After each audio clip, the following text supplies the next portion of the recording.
Hey everybody, DC fans, this is Aaron. Everybody calls me Beast. I wanted to make this video for you guys because I noticed on Reddit a couple of days ago there was a post about True Sight for Red Robin versus Batman's World's Greatest Detective. So I wanted to go into PvP and pick a team that would work well with against Batman World's Greatest Detective.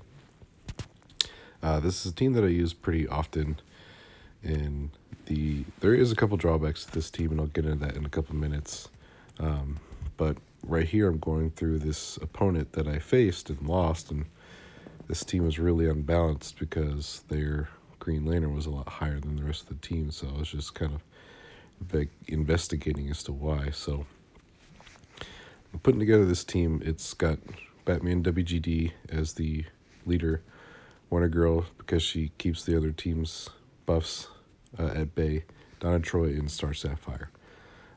Each of these players has passives that allows for buffs to transform into other buffs and to buff other players. So if you look at that buff that I just put on for Batman, it turns the cooldown on all of your teammates' moves and also Donna Troy's passive. When you have 6 buffs, obviously applies awareness to the teammates and applies another cooldown to your teammates. So the other nice thing about this team is the added benefits of the synthetic cure keeping Donna Troy alive, Star Sapphire keeping Donna Troy alive with her heal move as well. The taunt factor of Donna Troy works all right. You do have to keep her alive, but once this team really gets going, it doesn't really matter. With the constant mends and the constant strength ups, as well as the detective work move that I just applied there, it keeps the buffs coming in over and over and over. And I actually wind up winning this battle with this team with overheal at 100%. So the way that this team works is it's kind of like a slow burn. It gets better and better as each turn goes on. You just have to make sure you place the first couple moves that you have with this team correctly. And you can also tell that this team really isn't balanced to go against this opponent because it's really mythical heavy, and there's 2 mythicals on the other team with one of each other affinity, but it doesn't really matter. And also you can notice the cooldown effect. So Donna Troy's taunt and awareness move and the detective work and pretty much everybody's abilities getting cooled down by 1, but actually 2 because they're compounding. So I'm pretty much applying these buffs over and over and over for these players, and it's allowing Star Sapphire's mend passive to keep applying over and over and over. So these buffs are just cycling together. And you might try this out with a couple other players interchanged. You know, you could probably switch out Star Sapphire and Wonder Girl for other players that buff the whole team and have passives that add to those. But the combination of these players having the ability to buff the team as well as having passives that buff the team on buffing compounding with the cooldowns, it makes us a really great team. And you can see here how many awarenesses I have applied. Thanks, Chance, right?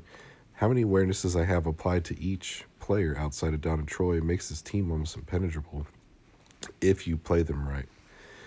So, like I said, there are some drawbacks to this team, and that's where I wanted to get into next with this video is Wonder Girl.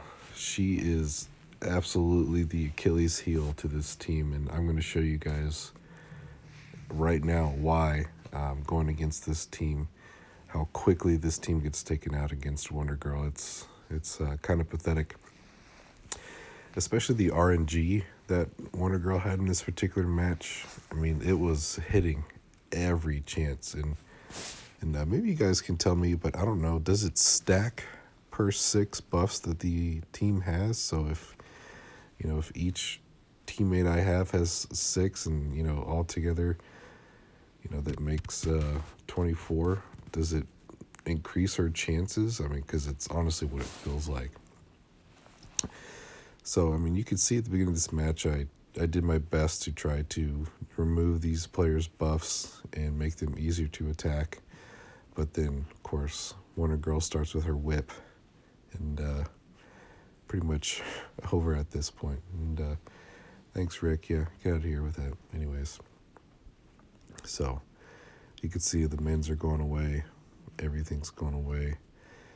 And at this point, I'm pretty much done right here. So, yeah, I mean, hopefully you don't come into too many teams that have Wonder Girl. I know a lot of people don't like to use her just because of how cheap she is. So, but if you do need a good team to use outside of Wonder Girl, try this team out. Use the same kind of synergy method. Players have buffs on passive, those sorts of things. I figured out that Donna Troy and Batman, they work really great together. And Donna Troy and Midfield actually work really great together too. So, but just a little extra tidbit for you guys. I'm throwing in me beating this team because it really did kind of piss me off. This assembly of players, it wasn't really a team that I use very often, but I wanted to continue to try out these new guys that I have. And Red Robin, he's good for, of course, removing buffs because he doesn't apply too many buffs to himself. So he is pretty good to use as far as true sight. And he does, of course, pair well with Batman as well. If you can find a good team synergy of debuffing, he works really well. But anyways, just want to say thanks. And I'm going to let this video ride out. If you guys have any questions or recommendations for me, I know this is my first video, so if you're going around looking for other stuff, I don't really have anything yet, but I plan on making more. So, but I take this team out pretty quickly. The only struggle was, of course, Power Girl, but the bleeds from Black Manta, they help a lot. He's actually pretty good. I wish I would have been able to get him a higher level, but considering he was the paid toon, I got him the best way that I could. So, but yeah, again, thank you guys for watching, and hope to release more new content for you guys soon, especially with the new characters coming out that look like Black Lightning and Batwoman. Hopefully be able to try them out and put them in a video for you guys. So, yeah. One last time, thanks. My name's Aaron. People call me Beast. Have a good one.